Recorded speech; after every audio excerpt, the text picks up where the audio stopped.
کل میں گیا صدر مجھے کمپیوٹر خریدنا تھا تو میں کہ چھپڑ میں دکان میں جا کے بیٹھ گیا تو ایک صاحب آئے اور بار بار طنز کر رہے ہیں نا کہ وہ جو ٹی ایل پی کے صدر تھے نا خادم حسین, ان کے بیٹے نے سنا ہے ویگو خرید, مجھے بتا رہے ہیں ان کے بیٹے نے سنا ہے ویگو خرید لی ہے.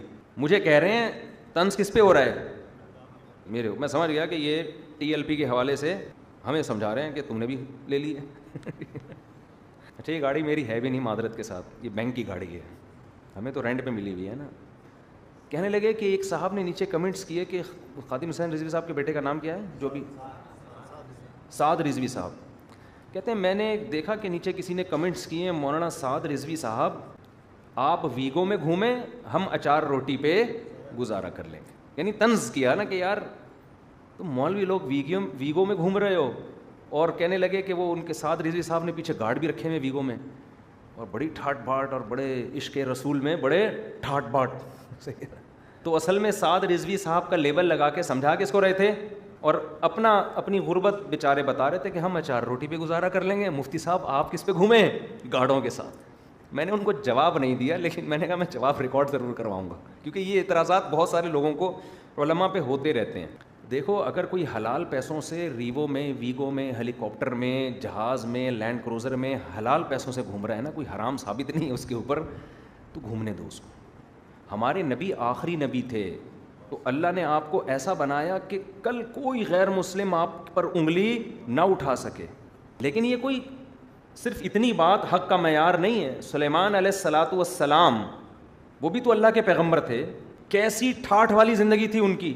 اور صرف ٹھاٹ باٹ نہیں تھے, وہ اللہ کی نعمت کا اظہار بھی کرتے تھے. ملکہ سبا کے بارے میں ہدہد نے بتایا کہ ملکہ سبا کا بہت بڑا تخت ہے اور ملکہ سبا نے جب بڑے بڑے مہنگے گفٹ بھیجے نا سلیمان علیہ السلام کے پاس, سلیمان علیہ السلام نے ان گفٹوں کو جو اربوں خربوں روپے کے تھے ایسا جملہ کہا کہ میری نظر میں ان گفٹوں کی ویلیو 2 ٹکے کی نہیں ہے. ما آتانی اللہ خیر مما آتاکم, ذرا چکر لگا کبھی ہمارے کنٹری, میرے محل میں جو سونے اور چاندی اور جو ہیرے جواہرات ہیں نا اور میرا تخت ہے, پتہ چلے گا جو اللہ نے مجھے دیا ہے وہ تیرے ان وسائل سے کروڑا گنا بہتر ہے.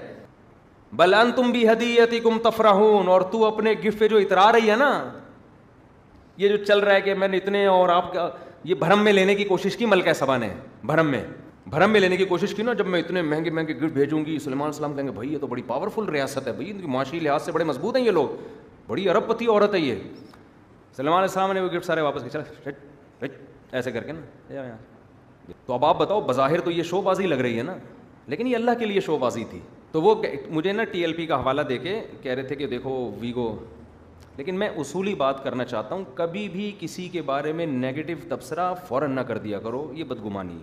مجھے خیال ہوا میں ان کو سمجھاؤں کہ جب ایک آدمی مشہور ہو, چاہے وہ سعد رضوی صاحب ہوں یا خادم حسین رضوی صاحب ہوں یا کوئی بھی ہو, جب مشہور ہوگا تو جان کو خطرہ ہوگا کہ نہیں ہوگا. پاکستان میں جان آپ کی غیر محفوظ ہے, اس کے لیے اتنا کافی ہے کہ آپ کیا ہیں, مشہور ہیں. حضرت مولانا اسلم شیخو پوری شہید رحمۃ اللہ علیہ جو دونوں پاؤں سے معذور تھے, کبھی کوئی فرقہ وارانہ بیان ان کی زبان سے ہم نے نہیں سنا.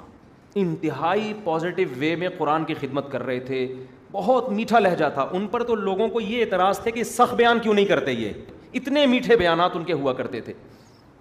ان کو شہید کر دیا. کیوں؟ فیمس ہو رہے تھے, وہ مشہور ہو رہے تھے. درس قرآن .com پہ ان کا ایک نام بن گیا تھا, پوری دنیا میں ان کے درس قرآن سنے جا رہے تھے. بہت علماء نے ان کو سمجھایا آپ گارڈ رکھیں, آپ حفاظت کا انتظام کریں. لیکن ہمارے یہاں توکل کا ایک ایسا مفہوم پیش کیا جاتا ہے جو قرآن و سنت میں نہیں ہے.